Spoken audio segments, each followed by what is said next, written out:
Okay, so here we have the grass. Now, depending on if you're putting things on top, so most of you realize that felting can be done two ways. You can either stick things on top and push them down, which is how the flowers will be, so the cherry blossoms will be stuck on top. But for the grass, actually what I'm doing is pushing through from the back. So you'll notice this is the shape of the grass. It's thicker on one side and on the other. So what you have to remember is, because we're doing it that way, this is actually the reverse side on which we'll be felting. So that's really important. And of course, if you're changing direction and stuff, you have to be aware that you're pushing it through from the back. So you'll see this no longer fits. So if there's anything really detailed, so the feet are actually going to be going here when you're doing it. Not that that matters too much, because I'm not going to be felting super thick, so it will be possible to stitch. So once you get to the point where you're figuring out how your grass is going to look, you then have to start working on the strips. So if I want to push through some yellow and then some greens to make it quite vibrant, I probably will want to put in some just natural wool roving. And then I have also these two dark greens. So if you look, that will be the combination of the colors that I'm going to use to create the grass. So whilst the original says that it's going to look like that, it's not going to look like that. So I'm not going to have all these yellow flowers, but I will have the colors in there, just because that's what I want. And I much prefer to create a striped effect for depth, and that's what I'm going to be doing. So striped effect for depth. So I'll show you how that is laid out in a moment. So I've taken the balls of roving and I've just sort of opened them up a bit to try and get some strips, and then I just lay them on here. So the biggest problem you're going to have at this point is, of course, I should have put them on the mat, because they move, they're all over, they stick and they move all over the place. So what I normally do is I will try and hold them in place using my portable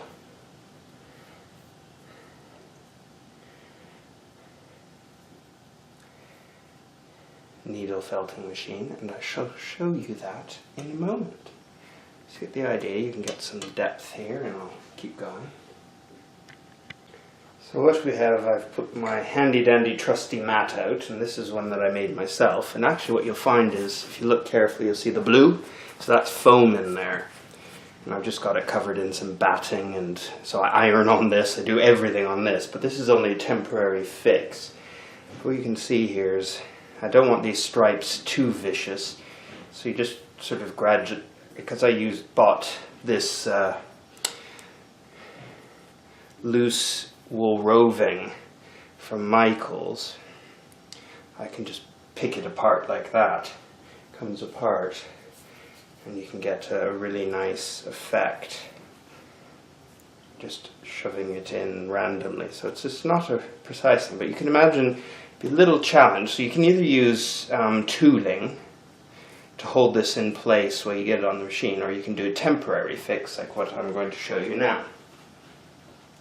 So I've got my little handy dandy temporary portable one. It's not a very good experience from my point of view for a big... Yes, I was crap with the plug. So basically it's quite good for just tacking stuff, so it makes it easy to hold it in place. So you've got a few choices on either using tooling, but I found this was quite easy, just to hold it in place so that it didn't slip when you started putting it on the machine, and you could pick things up. And eventually get to a point where you can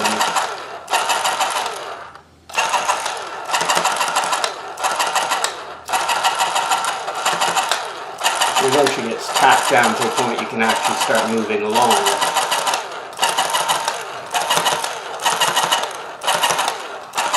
So what I ultimately need is a proper mat, so it'll work much better.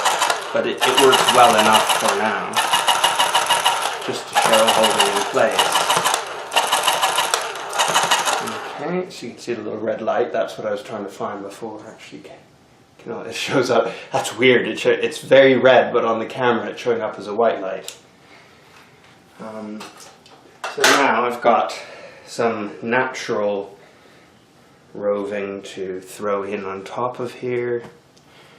Just add some depth to things, so it looks quite good. So there you're going to think, oh. So the only thing, you know, it's entirely up to how you look. How does nature look? So it is a very random thing, but you can make it very perfect lines. It does give a nice effect if you've got perfect lines, because it will shove through the shapes on the reverse side. So that's probably a bit heavy.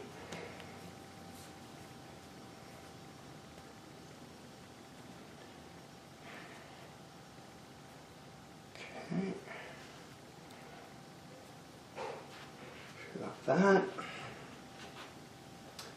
And the last bit we need, we've got to get some yellow in there, so I'll show you that in a sec. So for my last bit, I've created these from this yellow felt here. I've created these long yellow spaghettis that I can just randomly drop into here, so they will get some nice bright colors coming through on the other side. So you can see I'm going to have to repeat this exercise the whole way along to get the effect that I want, ultimately. You see, it's just random. And then I also have this nice multicolored yarn as well that I can just disintegrate and add, and it's got blues in it, which I found, and a little bit of the yellow as well. So I found it's quite nice to just throw in there for a really good effect. So you just pull it apart and throw it on, and it gives a really nice effect. So let's see what we can get out of this at the end. So I'm going to have to, because this is going to move all over the place now. Get my little handy dandy portable machine out, and off we go again. So it's off, it's on.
Okay, so let's go over to the big machine time.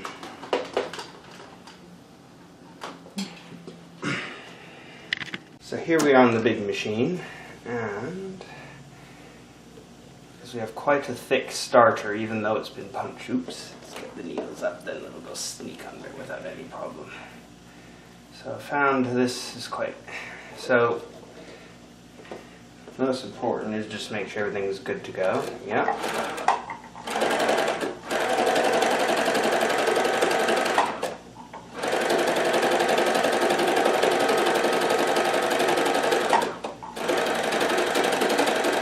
The needles move fast, you move slow so you don't break them.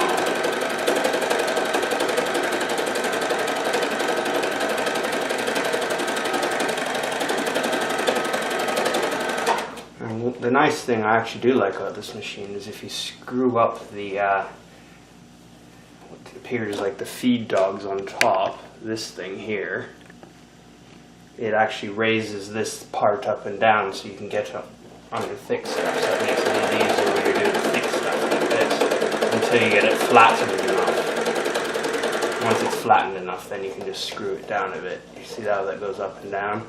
So that makes it a little easier to control what you're feeding.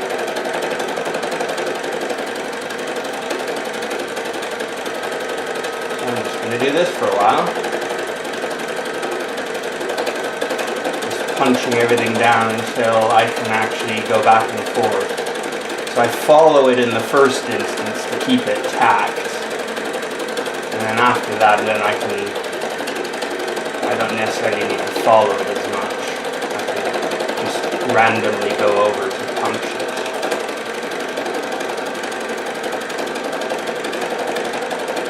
And this becomes flatter and flatter and flatter.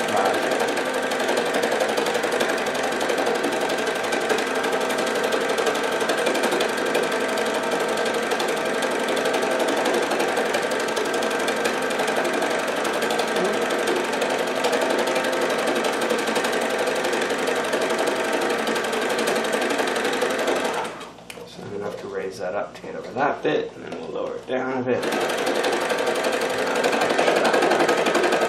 You hear the sound of the motor change, or the needles change, when you get to a thick bit. Don't be in too much of a hurry.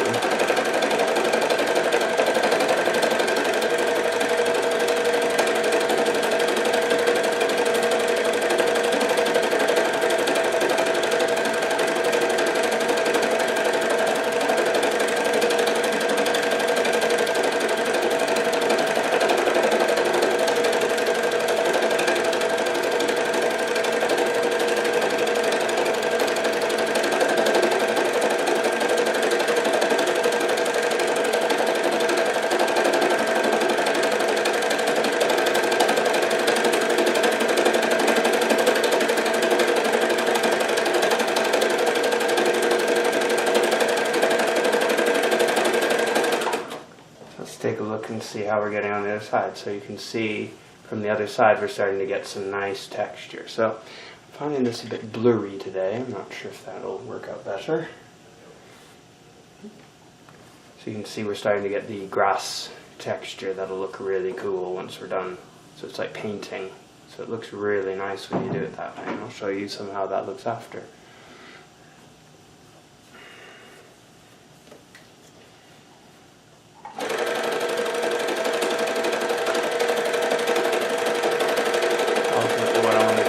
All held into place, it didn't move anywhere.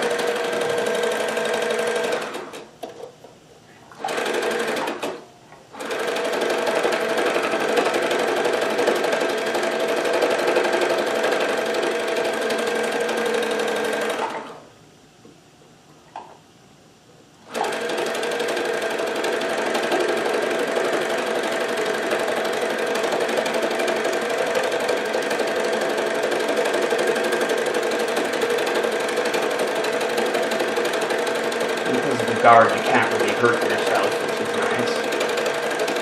So those needles are sharp, I must admit. I've pricked myself with them quite a few times.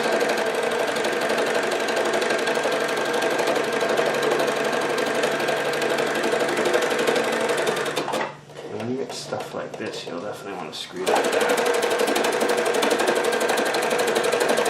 This is merino wool fabric in the brown, the beige fabric. That's what I'm using to give a bit of merino wool, and I'll put some more of that on top later to give natural earth tones to the grass.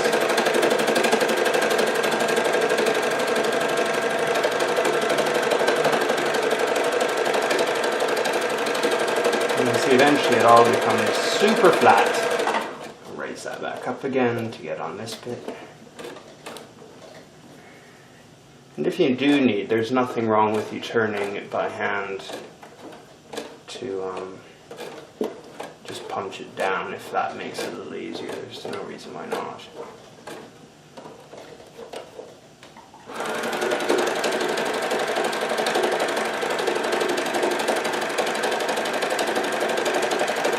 you have to do this smoothly. That's really the most important. You can't be in any hurry because you break the needles otherwise. I must admit, when I first tried this, that's exactly what I did. I broke a lot of needles. So I bought a good stash, which was very wise. I went through a lot in the first project when I was doing really heavy fabric.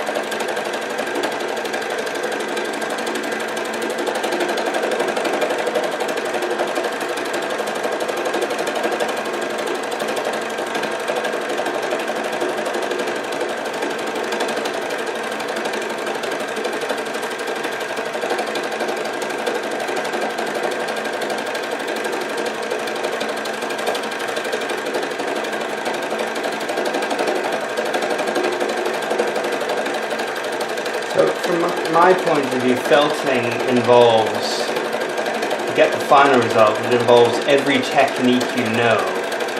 Color blending, sewing, you name it. That's the wonderful world of needle felting. You can do whatever you want and combine wet felting with needle felting as well to get a fantastic result.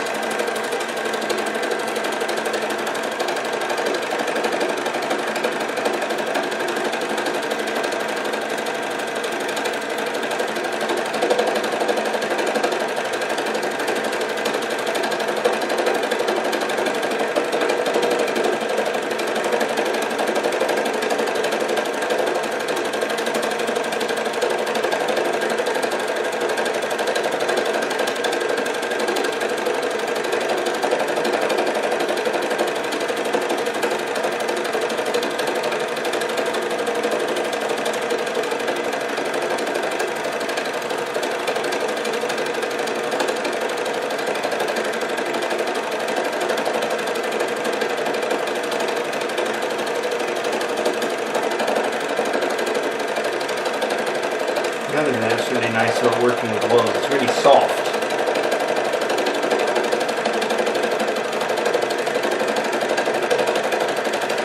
So this feels really lovely.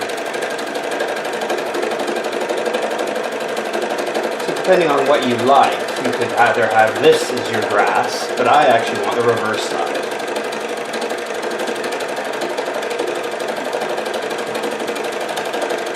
Which is going to look quite similar, but different. The colors will be the same, and the effect will be very different. I'll show you that in a moment.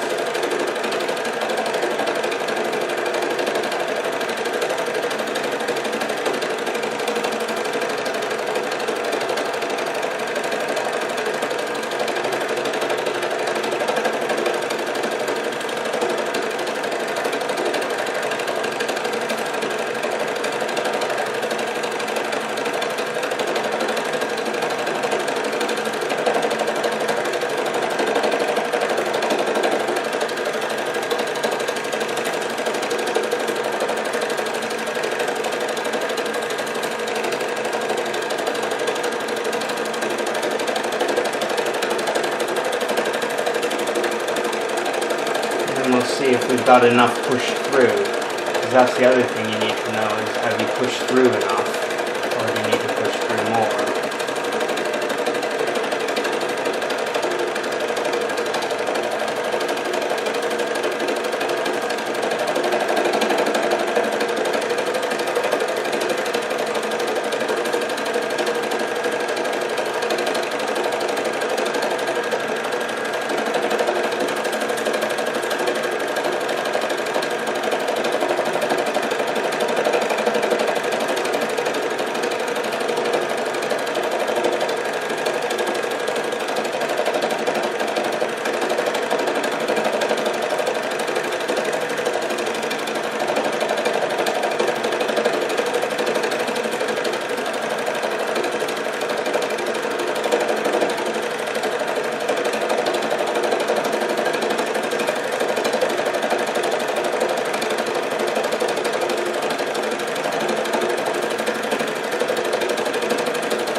this is actually this base green is canvas. I forgot to mention that before. Because it pushes, wool felt pushes through very well onto canvas.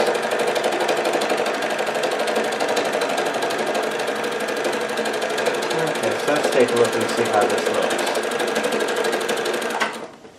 Okay. And that's the result we've got in the end, which looks like paint. Kind of fun. So if I want that stronger, I can push through more, I can add more. So that's where we started and that's where we end up. So that's kind of the fun of needle felting. So I can push through more if I want. I can add more colors on top of that. I can add more brown in there. So there's still a bit of work to do, but that's sort of a good way to get really cool effects on your work.